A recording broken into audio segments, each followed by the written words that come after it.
baba ninganu yarjinandam ninganu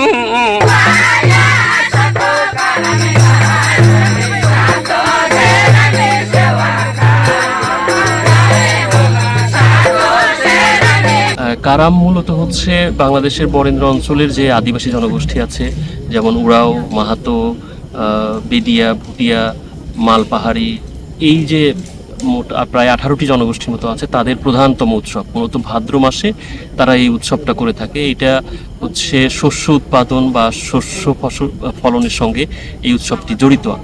তো এইটার যদি আমি ইতিহাস বলি তাহলে হচ্ছে যে আমরা যে মিশরীয় সভ্যতা দেখি, মিশরীয় সভ্যতার পূর্বে অসিরীয় সভ্যতার কালে মানুষের ভিতরে বৃক্ষ পূজার প্রচলন ছিল।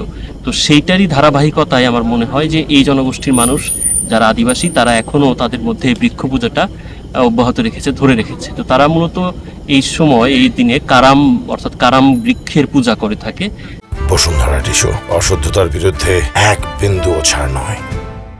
কারাম বৃক্ষের যদি মিথ আমি বলি, সেক্ষেত্রে হচ্ছে যে তারা বহু শতাব্দী আগে তাদের মিথের মধ্যে আছে যে তারা ধর্মাকর্মা নামে দুই ভাই, তারা হচ্ছে একসময় বিপদে পড়ে এবং কারাম বৃক্ষের কাছে যখন যায় তখন কারাম বৃক্ষ তাদেরকে আশ্রয় দেয়।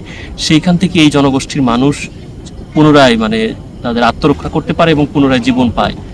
এবং তারা মনে করে যে এই ধর্মাকর্মার যে এই কাহিনী, এর সঙ্গে যে কারাম বৃক্ষ কর্তৃক তাদেরকে আশ্রয় দেওয়ার যে কাহিনী, তো তারা মনে করে যে এই বৃক্ষই তাদেরকে ভবিষ্যৎ আরো আগামী 1 বছর তাদেরকে আশ্রয় দিবে, তাদের জীবন সুন্দর রাখবে, তাদেরকে ফল ফসলে ভরিয়ে তুলবে। সেই আকাঙ্ক্ষা থেকেই তারা মূলত এই কারাম বৃক্ষের পূজাটি করে থাকে। এটা এখন 2 দিন ব্যাপী হয়ে থাকে। 2 দিন ব্যাপী, কিন্তু তার পূর্ব প্রস্তুতি বলে কিছু কথা আছে, সেটাও আরো 4-5 দিন ব্যাপী হয়। আর কারামের আগের দিন হচ্ছে কারাম জাগনা হয়, সেদিন রাত্রে এরা মূলত সারা রাত জেগে থেকে পরের দিন কারামে কি করবে তার এক ধরনের প্র্যাকটিস করে।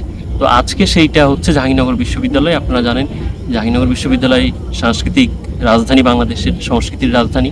এইখানে বহু জাতিসত্তার মানুষ একসঙ্গে আমরা পড়াশোনা করি। এখানে আদিবাসী শিক্ষার্থীদের একটি সংগঠন আছে আরফি নামে। তো এরা এই আরফি গত কয়েক বছর ধরে এখানে সাঁওতাল জনগোষ্ঠীর বাহা পরবের আয়োজন করছে। তারই ধারাবাহিকতা এবার ওরাও জনগোষ্ঠীর, মাহাতো জনগোষ্ঠীর প্রধান যে উৎসব কারামের আয়োজন করেছে।